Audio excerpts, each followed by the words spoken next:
피플앤이슈의 연기옥입니다. 이 농경 문화에서 산업화 도시로 급속하게 변화하면서 우리 문화의 많은 부분들이 사라지고 있습니다. 이런 문제의식을 시작으로 우리의 민속 문화들을 담는 사진을 찍고 또 그것을 책으로 담고 있는 분이 계시는데요.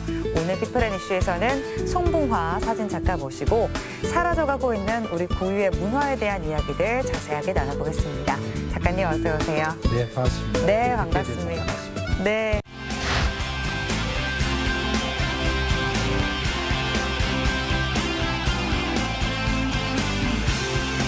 사진 작가라고 소개를 드렸습니다. 네. 그런데 이제 보니까 우리가 보통 알고 있는 풍경이나 이런 경치를 촬영을 하는 사진 작가분은 아니시고 민속 사진 작가라는 또 이런 표현들이 있던데 하고 계신 일을 조금 소개해 주셔야 될 것 같아요. 일반 사진 작가와 이제 카메라로 여러 가지 그 피사체를 담는다는 측면에서는 같겠죠. 네. 그런데 제가 해온 일들이 워낙 그 사라져가는 우리 민속 이런 것들을 워낙 작업들을 오랜 동안 해왔기 때문에 많은 분들이 또 특히 매스컴이나 이런 데서 민속자를 좀 붙이는 것 같습니다. 저한테도 영광입니다. 네네네. 일단은 사진 작가시긴 하지만 조금 더 특화된 부분을 네, 갖고 네. 계신 이제 네. 민속 사진 작가로 활동을 하고 계십니다. 이제 궁금합니다. 사실은 우리의 사라져가는 문화들을 지키고자 하는 마음으로 이런 활동들을 시작하셨을 텐데 언제부터 민속 사진을 찍게 되신 거예요, 선생님? 많은 작가들이 어떤 사진이라는 어떤 매체를 통해서 작업을 하다 보면 네. 또 어느 정도 그 시간이 좀 지나고 이렇게 하다 보면 자기 어떤 소재라든가 평생 해야 될 작업들이 무엇인가 이런 것들을 생각하게 되겠죠. 네. 저도 뭐 20대 한 후반 이때부터 그런 작업에 대한 어떤 혼란 또 어떤 저에 대한 정체성 이런 거 고민하면서 이 민속 작업을 또 앞으로의 산업화 사회에서 사라져 가기 때문에 이건 누군가는 기록해야 된다라는 그런 생각이었기 때문에 벌써 20대 후반이니까 지금 3, 40년. 지금까지. 네. 와, 정말 네. 오랜 시간 동안 하셨습니다. 네. 근데 이제 제가 생각했을 때는 비교적 젊은 나이부터 이제 사라져가는 문화에 좀 집중을 하셨던 것 같은데 혹시나 이 일을 시작하게 된 뭐 특별한 계기라는 것 있으셨을까요? 어떻게 보면 좀 영악하다고 할까요? 꼭 그런 것만은 아닌데 네. 빨리 제 작업에 대한 어떤 정체성 이런 것들을 갖고 싶었어요. 쉽게 얘기를 하면 또 우리 해와라든가 이런 작가분들은 자기에 대한 어떤 특화된 작업들을 많이 하시잖아요. 네. 이 사진 작업도 좀 무한한 것들이 그 장르가 많은데 사진이라는 장르 속에서도 세부적으로 들어가면 여러 가지 패션 사진이라든가 그쵸. 여러 가지가 있잖아요. 네. 또 요즘 또 영상이 많이 발전을 해서 미디어도 그렇고요. 그런데 저 같은 경우도 어떻게 보면 혼돈의 산업사의 어떤 그런 거에 살았다고 할까요? 이 시대가 너무 빨리 변하기 때문에 맞아요. 또 사진이라는 장르 자체가 그런 것들 기억하기에는 너무나 좋은 매체잖아요.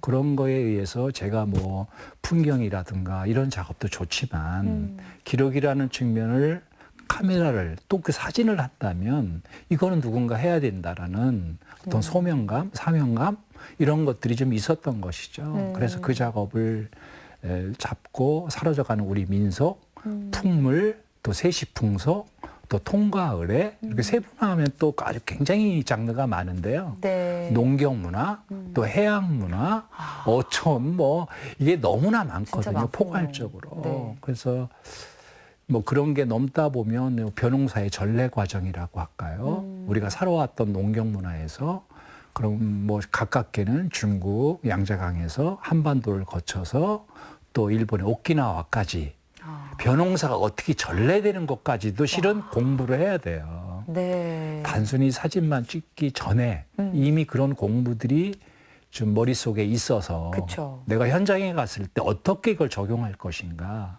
그거에 대한 고민을 하기 때문에 한 장의 사진이 표현되기까지는 많은 시간이 필요한 것이죠. 와, 그리고 이제 그 정말 말씀하셨던 거대로 사진으로 기록을 하고 계시는 거잖아요. 네네, 그렇기 네. 때문에 더 의미 있는 작업들이 되지 않을까라는 생각이 듭니다. 이제 작가님께서는 조금 더 특별하게 전시 이런 게 아니라 책으로도 이제 계속해서 꾸준히 출판을 하고 계십니다. 뭐 최근에 발간된 책도 있고요. 그 전에는 어떤 것과 관련된 이런 사진들로 책을 만들어 오셨는지도 한 말씀 부탁드릴게요. 일단은 책이라는 개념이 저희 뭐 젊은 시절이라고 할까요? 그때는 네. 책을 한 권 낸다는 게 굉장히 어려웠잖아요. 한 모든 사진 작가의 모든 어떤 예술 분야에 있는 특히 회화라든가 이쪽 작가들은 한 권의 도록을 내고 한 권의 책을 낸다는 것 자체가 굉장히 어떻게 보면 크게 소망하는 일이고 목표 같은. 그런 네. 거거든요. 근데 저는 뭐 처음부터 그렇게 생각하지는 않았어요. 네. 않았는데 그냥 어떤 순간적인 일반 사진 작가들처럼 아름다움만을 표현하는 그 타임에 가서 이렇게 하는 작가가 아니고 어떤 행위가 일어난다고 할 때, 의식이 있다고 할 때 준비하는 과정서부터 또는 진행되는 전체적인 과정 또 관객은 다 돌아갔지 마을 주민들은 다 돌아가셨지만 남아서 그 주민들이 어떻게 뒤처리를 하는 것까지 처음부터 끝까지를 다큐적인 측면으로 아주 세분화해서 촬영을 해야 되기 때문에 제가 책을 많이 낼 수 있는 이유는 바로 그렇게 구체적인 설명을 책이 가장 맞는다는 생각을 갖고 또 그리고 사진이라는 매체가 기록이잖아요. 네. 책보다 좋은 건 없거든요. 그럼요. 네네. 그런 측면에서 책을 많이 냈던 것이죠. 그러니까 네네. 이번에 이제 발간된 책은 뭐 저희가 잠시 후에도 자세히 얘기하겠지만 네네. 이제 봉산리에 관련된 내용이었고요. 네네. 그 전에는 어떤 주제로 책들을 이제 만드셨는지. 일단은 농경문화에서 일어나는 민속의 전반적인 것들, 네. 우리 또 제가 몸은 청주에 있지만 뭐 한국적인 측면이라고 할까요? 우리나라 전역을 전국을 이미, 다 돌아다니시는군요. 네. 거의 섭렵을 했고요. 네. 또 하나는 뭐 거기에 이제 바다 도서지방까지 거기에 이제는 좀 더 발전적인 측면의 아시아권까지도 지금 넘나들고 있거든요. 이제 그런 측면에서 볼 때 우리가 민속이라고 하면 너무 이제 작게 생각하면 네. 그런데 어쨌든 요즘 또 현대 민속이라고 그래서 가깝게 도시의 변화가 있잖아요. 맞아요. 가깝게 수암골이 있고요. 네. 수암골도 10년 전만 해도 지금 카페촌이 없었거든요. 맞아요. 네. 근데 지금은 그게 벌써 바뀌었단 말이에요. 그래서 그 도시의 변화 과정, 그게 현대 민속이거든요. 그래서 지금 잊혀져 가는 마을들, 사라져 가는 마을들, 또 변화하는 마을들, 또 그 속에는 그동안 제가 쭉 책 낸 게 제가 90년대부터 저희 책을 발표했거든요. 네. 지금은 많이 아시는 소떼라든가 또 미륵불이라든가 장순과 복수라든가 또 고향에 들어와서는 청천을 1년을 제가 찍은 해서 책을 낸 게 있어요. 네. 청천 재발견 그 삶의 이야기라고 해서 그 책도 냈고요. 또 작년에는 묘하게 공저지만 청안의 한의사 선생님을 다룬 이생명다독이라는 책에도 제가 참여를 했고요. 또 가깝게 여기 초정약수가 있잖아요. 네. 거기에 초정리 사람들이라는 책을 또 가까운 지인들과 글과 사진으로 표현하기도 했고요. 네. 또 대청호도 조금 대청호와 대지를 품은 사람들이라고 그래서 거기도 또 이종국 작가라고 그분 위주로 해서 한지 만드는 전체 과정. 저는 또 옛날 사진들, 스물대기의 전 사진들 네. 이런 것들을 찾아서 지역 일도 하고 한국적인 일도 하고 와. 때가 되면 외국에도 좀 우리 아시아권이요. 네. 비교 민속 측면에서 우리 문화하고 어떻게 다른가 이런 것들을 좀 보고 있습니다. 이제 사실은 요즘에 너무나 빠르게 현대화가 진행이 되고 네. 우리가 뭐 이렇게 급격하게 이제 개발이 되는 걸 우리 눈으로도 지켜보잖아요. 뭐 네. 1, 2년 사이에 동네 하나가 바뀌기도 하고요. 네. 그러면서 이제 좀 편리함을 얻게 되는 것도 느껴지지만 한편으로는 우리 작가님께서 말씀해 주신 것처럼 그 개발의 이면에는 또 사라져가고 있는 우리 문화들이 있구나라는 걸 오늘 이 시간을 통해서 좀 느끼게 되는 것 같습니다. 작가님께서는 현장에서 좀 많이 보셨을 거 아니에요? 조금 이런 말씀드리면 어떻게 속된 얘기는 아닐 테지만 네. 이런 그 표현들을 좀 우리 작가들 입장에서는 지나가는 얘기도 하거든요. 우리는 벌집에 산다. 벌집. 예, 아파트를 비유해서 하는 말이래요. 그러니까 네. 또 어떤 학업이라든가 생존을 위해서 현대적인 구조 면에서 우리가 편리하게는 사지만 네. 전체적인 면에서는 우리가 흙을 잘 못 밟잖아요. 전혀 거의 못 밟는 것 같아요, 진짜. 그러니까 요즘에. 들어가는 뭐 자동차를 이용한 아스팔트에서 그쵸. 또 그거 다 인도 보도블록으로 네. 돼 있고요. 또 다 시멘트 건물에서 우리가 살고 있잖아요. 그런 요즘에 측면- 놀이터에도 모래가 없고 흙이 없잖아요. 요즘 뭐 아이들 놀이터에서 놀 시간이 있는지는 모르겠지만 네, 맞아요. 거기에 그냥 놀이터가 특별한 기구가 있어야 되는 건 아닌 것 같고요. 모래만 갖다 놓으면 아이들 잘 놀거든요. 맞아요.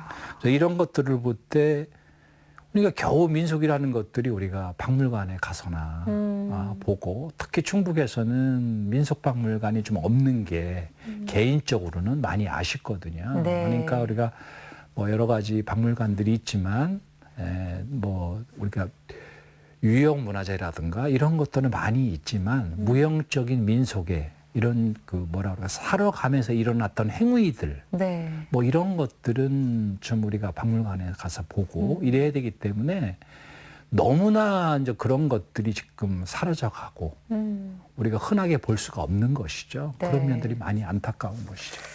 네, 맞습니다. 이제 지금부터는 이제 작가님께서 그동안 이제 작업하셨던 것들을 좀 자세하게 이야기를 나눠볼까 하는데 방금도 이제 말씀을 해주셨어요. 소떼 또 그리고 그 장승. 사실 이런 것들도 저도 그 뭐 옛날에 그냥 교과서에서 봤었던 기억이 나고 요즘에는 특히나 시골을 가더라도 거의 보기가 드문 것 같아요. 지금은 소떼라는 그 어휘에 대해서 너무나들 많이 잘 아시잖아요. 네. 제가 그 90년대 처음 저의 어떤 작업을 해 그 전부터 작업을 했지만 90년 그래서 그 연도를 잊어버리질 않는데 네. 소떼라는 제목으로 제가 책을 냈거든요. 그거는 길다란 장대 위에 높이 솟아있는 새 모양을 솟아있는 장대 그래서 소떼거든요. 네. 그래서 굉장히 거기에 또 복합적으로 있는 게 장승이에요. 그 장승과 소떼는 뭐 뗄래야 뗄 수도 없는 뭐 그런 것들이 있고요.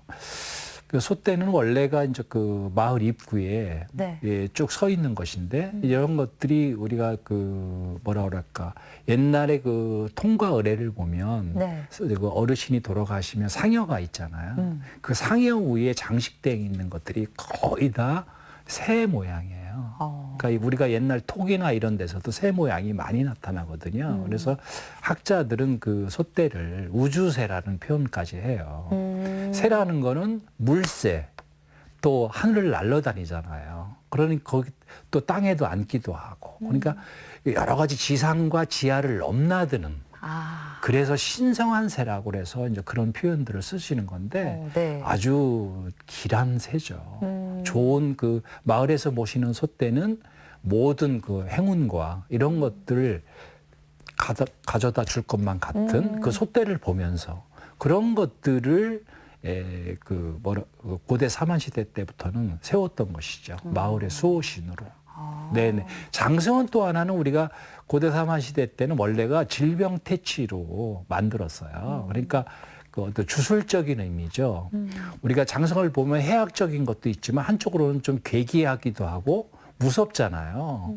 그런 것들이 어떤 그때는 의학이 발달했던 시대가 아니니까 그러니까 마을에 좋은 잡기 잡신이 들어오지 말라고 어떤 주술적인 측면으로 우리가 지금도 예를 들면 뭐 이렇게 집을 이사를 한다든가 이럴 때 또 스님한테나 좋은 분들한테도 글을 받아서 맞아요. 이렇게 그 들어오는 출입구에다 걸어놓기도 하잖아요. 네. 그게 주술적이고 벽사적인 의미거든요. 그래서 결국 현대인들이 여러 가지 그 생활의 편리라든가 아파트에서는 살지만 네. 그 바탕에는 저배는 우리 한국인의 심성이 깔려 있거든요.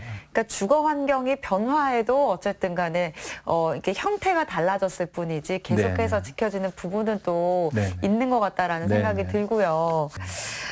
이제 또 책 얘기를 좀 해볼 텐데요. 이제 초정리 사람들이라는 책을 좀 쓰셨어요. 과거에.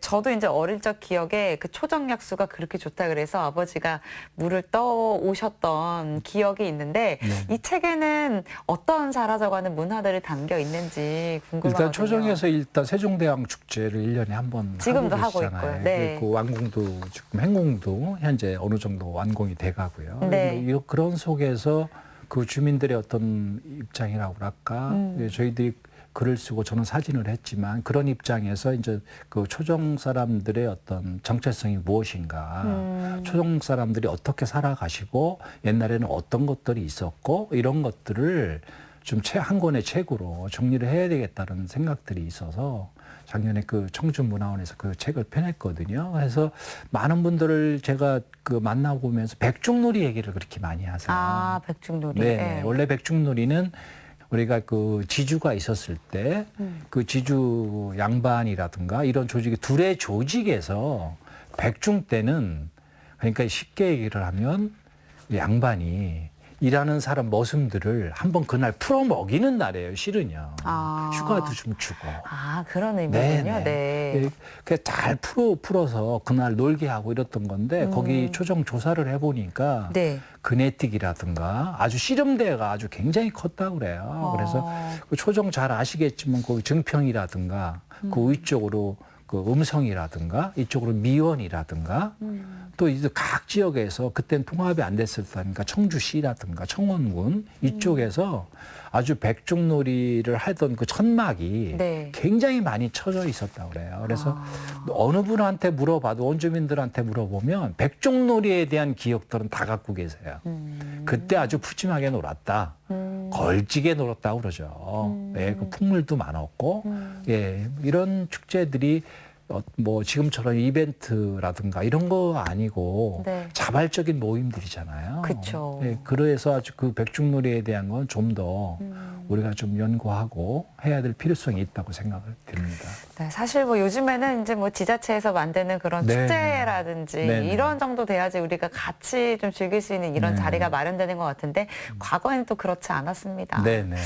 이제 작가님께서 이제 사진도 많이 또 준비를 해 주셨어요. 네네. 그래서 좀 보면서 더 이야기를 나눠보면 좋을 것 같은데, 이제 뭐 소대, 뭐 장승 이런 얘기는 했었던 것 같고, 좀 우리 지역에서 우리 충북 지역에 특화됐던 그런 민속 문화라고 하면 어떤 것들이 좀 있을까요? 일단은 조금 더 먼저 그 아쉬움이 있다고 하면 네. 충북 전국적으로 봤을 때 이렇게 탁 떠오르는 충북 네. 무슨 민속 요것이 조금 좀 우리가 집중을 해서 하지 않아서 그런지 모르지만 네. 그런 테마가 없는 것이 조금 부족하군요. 조금 아쉽습니다. 실은요. 아. 왜냐하면은 우리가 충남 하면 충남 부여 별신제 아, 그렇죠. 뭐 이렇게 딱 나오고요. 대표적인 게 예, 있죠. 경남 예를 들면 뭐 영산 새머리대기, 영산 줄달리기, 또 제주 하면 영등꽃 이렇게 탁탁 나오거든요. 네. 근데 충북하면 좀 움찔해요. 근데 저도 이제 그 전국적인 측면에서 봤을 때는 그런데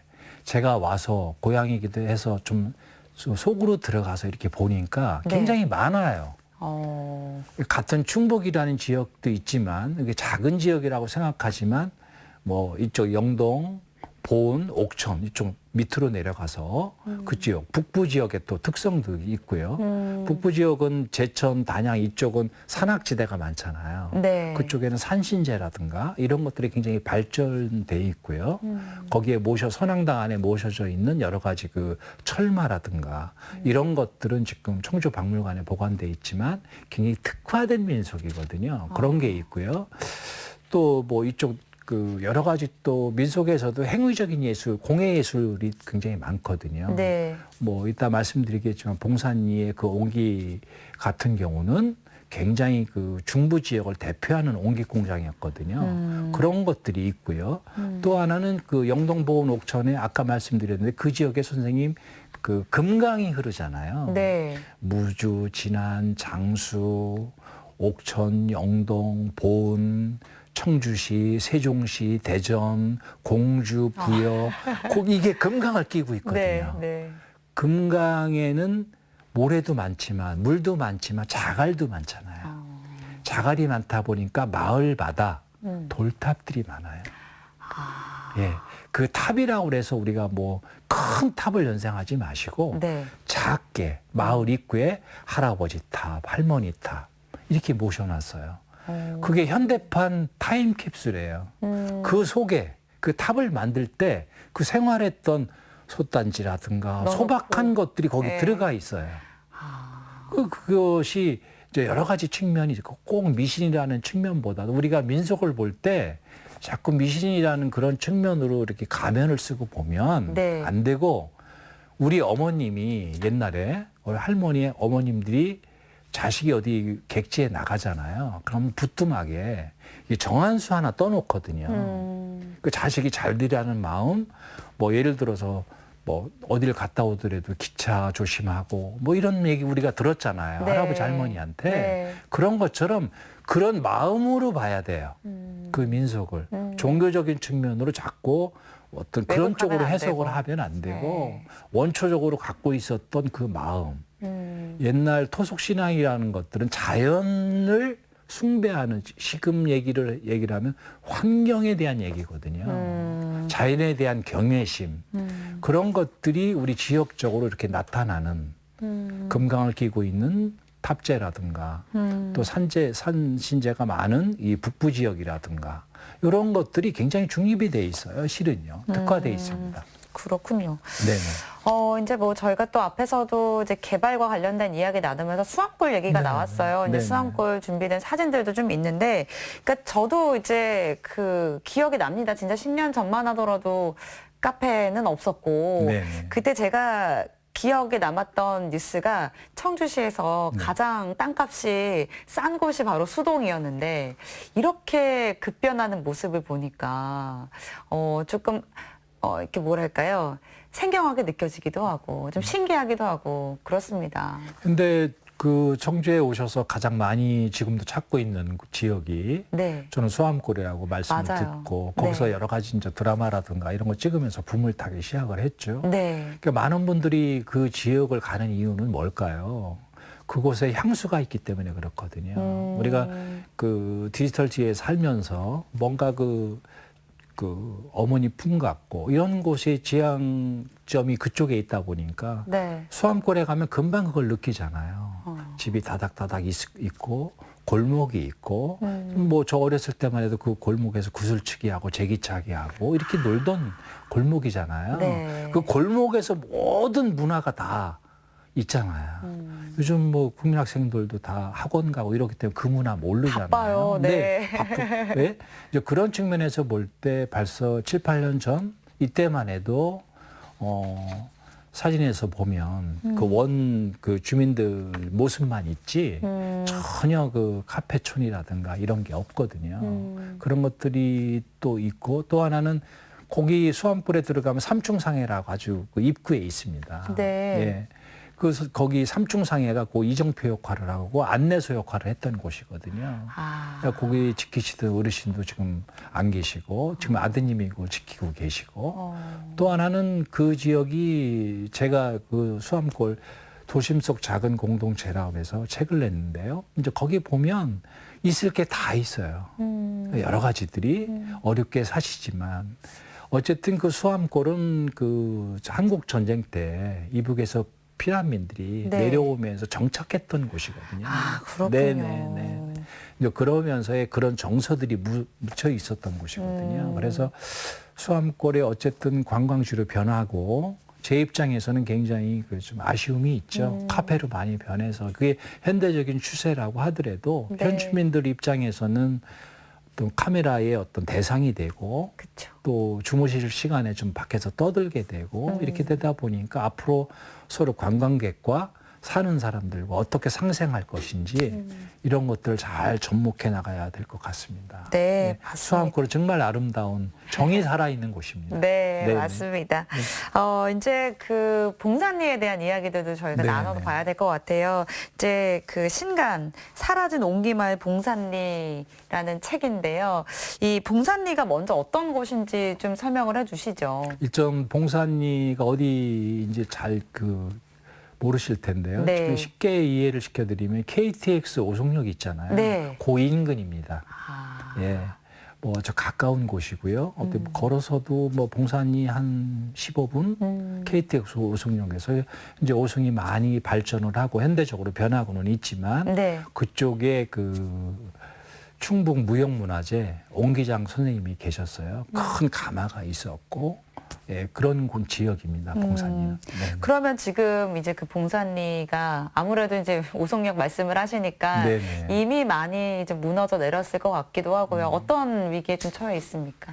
일단 저는 2013년부터 네. 한 5년간을 거기를 아주 추적을 했거든요. 네. 그래서 어떤 그 마을이 현재 사라진다라는 그런 정보를 듣고 네. 이건 안 되겠다라고 생각을 해서 기록의 중요성을 누구보다도 잘 알고 있기 때문에 더군다나 그 충북에서 지정한 사람 이름 앞에 인간문화재라는 칭호를 붙이고 네. 그 우리가 보통 문화재라고 할 때 그 뭐랄까 탑이라든가 여러 가지 뭐 땅에서 나온 이런 것들을 우리가 지정을 하잖아요. 네. 근데 살아있는 사람한테 그 문화재라는 이름을 붙인다는 것은 굉장히 위대한 일이거든요. 네. 그는 옹기를 만드는 무형문화재 박재환 선생이 거기서 그 작업을 하고 있는 곳인데 그곳을 없앤다? 아, 작가 입장에서는 막 가슴이 뛰는 일이죠. 이거는 여러 가지 두 가지가 막 양립을 하게 되죠. 네. 그래서 현재는 지금 사라졌고요. 책의 제목대로 사라진 옹기마을 봉산리 그것을 그래서 5년 동안 제가 없어지기까지 계속 추적을 했던 곳이고 책으로 또 펴내게 됐죠. 네. 근데 이제 정말 그래요. 요즘에는 뭐 땅이 그냥 돈으로 그런 네. 가치가 계산이 되잖아요. 이런 현실이 굉장히 안타깝게 느껴지기도 하는데 작가님은 어떠세요? 우리가 그 지금 그 봉산리뿐이 아니라 네. 이쪽 그 테크노폴리스 이쪽도 아파트로 개발이 되면서 네. 도시화되면서 지금 뭐 그 백제 유물 전시관도 청주에 있지만 거기에 버금가는 유물들이 엄청나게 쏟아졌거든요. 이제 그런 것들을 우리가 어떻게 갈 것인가. 그리고 뭐 길게 안 보더라도 그냥 단 10년 이런 정도 앞만 보더라도 이걸 보존해야 되는 건 너무 자명한 일이거든요. 네. 요즘 그리고 각 지자체에서 콘텐츠 개발로 얼마나 많은 열정들을 쏟고 있어요. 네. 그거는 결국 지역에 대한 어떤 정체성 찾는 일이거든요. 맞습니다. 오송 아까 봉사님만 해도 오송생명과학단지라고 우리가 불렀잖아요. 충북에서요. 네. 그럼 옹기처럼 생명과 과학이 있는 그릇이 어디 있나요? 와. 숨쉬는 그릇이잖아요. 살아있는 콘텐츠예요. 그리고 또 청주 공예 비엔날레가 있죠. 공예잖아요. 네. 그러면 공예 비엔날레를 왔을 때 공예의 원천인 옹기 가마를 한번 보여준다는 거. 저 가슴이 무너지죠. 지금 너무 네네. 이미 사라진 네네. 곳이라는 것 자체가 네네. 너무나 저도 지금 마음이 아프게 느껴지는데 근데 사실은 이게 계속해서 모든 곳이 지금 다 개발이 되고 있고요. 네네. 앞으로는 더 개발이 될 것이고 그렇다면 개발과 보존을 어떻게 좀 같이 가져갈 수 있을까 좀 궁금하기도 하거든요.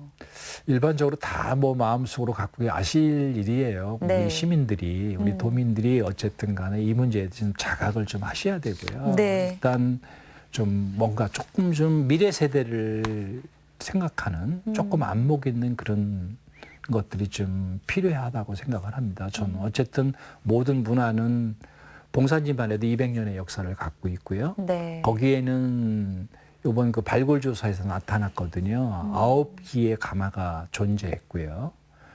대개 옹기를 굽던 곳은 천주 교인들의 교우촌을 형성이 돼 있어요. 그러니까 옛날에 신앙의 박해를 피해서 네. 그분들이 살았던 곳이거든요. 그러니까 지금 오송 천주교회의 모체인 공소가 있던 자리예요. 그 봉산리가요. 그렇게 단지 옹기만을 만드는 그런 곳이 아니라 천주교의 역사와 여러 가지가 있던 곳이거든요. 지금 거기가 아파트로 지금 들어서고 있고요. 그래서 어쨌든 간에 시민들이 작업가 필요하고 어쨌든 간에 조금 더 그 지역을 배려하는 예, 그것이 필요하다고 하면 예를 들어서 오송만 해도 거기서 만든 옹기를 거기서 그 가마에서 축제를 하고요. 1년에 한 번씩 불을 떼고 쉽게 얘기하면 여러 가지 영업적인 마케팅을 거기다가 집어넣으면 저는 그 가마에서 영업 좀 속된 말씀인지 모르지만 카페하고 싶더라고요. 그 가마 안에서. 오, 예를 그것도 들면 예. 이 생각의 발상을 바꾸면 살리면서 네네. 이제 그쵸. 저는 그 가마가 3개가 보존이 돼 있었거든요. 네. 뭐 그 없애주기 전에는 가마 안에서 박물관을 만들 수가 있고요. 미로처럼 여기도 들어가고 나가고 다시 들어가고 그러면서 가마마다의 특화를 할 수가 있는 것이죠. 그리고 지금 김장철이 막 지나고 있는데 김장하시기도 하고 네. 모든 분들 김장하러 글로 가시는 거죠. 거기에 장독이 있고 거기다 음식 문화하고 연결할 수가 있잖아요. 그리고 뭐 그거 김장뿐이 아니라 아파트에서 그런 거 하기 어려우시면 뭐 고추장이나 된장이나 이런 거 다 거기다 두고 담가서 예. 가져올 필요도 없이 당장 먹을 것만 좀 가져오시고 잘 익게 두고 필요할 때 아이들하고 가서 노시고 이렇게 하면서 장독 만드는 것도 보시고 여러 가지 그 어떤 오송이 앞으로 도시가 커진다고 할 때 네. 그 봉산리가 중심의 역할을 할 수가 있거든요. 뭔가 진짜 네네. 현재와 과거가 공존할 수 있는 그런 공간들을 잃어버린 것만 같아서 너무 마음이 아프게도 그래서 저는 느껴집니다. 이제 그 봉산리 얘기고 네. 그게 이제 재개발이라는 얘기로 우리가 많은 것들을 이제 좀 노후화된 이런 네. 것들이 있잖아요. 이런 것들을 조금만 들여다 보면 거기에 그 여러 가지 컨텐츠가 있거든요. 그런 것들을 살려서 뭐 의리의리하게 뭐 무슨 뭐 테마 뭐를 만들고 이렇지 않으더라도 조금 허술하더라도 빈집이라든가 이런 것들이 이용을 해서 거기에 전시관을 만들 수가 있고 동네 분들이 모여서 그 공간에서 음식을 같이 할 수 있고 그룹을 이룰 수가 있잖아요. 맞아요. 뭐 뜨개질 할 수 있는 분들은 거기 와서 또 뜨개질도 할 수가 있고 전부 취미들을 거기서 발산할 수가 있고 이런 공간으로 도시 재생의 문제를 생각하신다고 그러면 얼마든지 이게 풀리거든요. 근데 어쨌든 일자리 네. 또 빨리 해야 된다는 어떤 그 강박감 이런 것들을 버려야 되거든요. 그렇지 않으면 그거는 어렵습니다. 네. 우리의 생각도 좀 바꿔야 될 것 같고요. 네네. 그리고 우리 도민분들도 좀 앞으로도 계속 지속적으로 관심을 가져야 될 것 같습니다. 네네. 작가님 마지막으로 앞으로의 계획도 좀 부탁드리겠습니다. 어쨌든 뭐 평생 해야 될 작업이 아직도 그 굉장히 많이 남아 있고요. 네. 우리나라의 전반적인 문화를 좀 사라져가는 거에 대한 기록은 계속 할 것이고요. 좀 더 개인적으로는 비교 민속학적인 아시아권의 전반적인 문화를 이미 많이 다녀오기도 했고 또 그래서 지금 부족한 부분이 있어요. 그래서 아까 말씀드린 그 집문화 같은 경우도 그 벼농사의 전래 과정, 오키나와 같은 경우는 엄청난 줄달리기가 있거든요. 해마다 하는데도 20만 명이 모여요. 네. 그러니까 그 어떤 걸 어떻게 특화하느냐에 따라서 그 축제가 달라지거든요. 그래서 우리가 보통 많은 그 지자체에서 뭐 이렇게 음식에 관계되는 뭐 포도라든가 복숭아라든가 이런 축제 많이 하시잖아요. 네. 그 축제들은 당장 살아가는 생업에 관계된 거 하더라도 우리 도를 대표할 수 있는 그런 컨텐츠는 하나 발굴됐으면 좋겠고 거기에 조금 역할을 제가 할 수 있지 않을까 그런 작업들을 계속 앞으로도 할 것 같습니다. 네. 네. 오늘 제가 듣기에도 너무나 좋은 아이디어들이 많았기 때문에 그게 꼭 현실이 됐으면 좋겠다는 바람을 또 가져보겠습니다. 네, 네, 오늘은 송봉화 사진 작가와 함께했습니다. 감사합니다. 고맙습니다. 네, 누군가 기록으로 남기지 않는다면 우리가 지켜온 유구한 문화의 전통을 후대는 알지 못할 수도 있습니다. 우리가 지켜야 하는 우리의 과거와 역사 문화에 대해서 여러분도 다시금 생각해보는 시간이 되셨길 바랍니다. 오늘 피플 에디션은 여기서 마칩니다. 시청해주신 여러분 고맙습니다.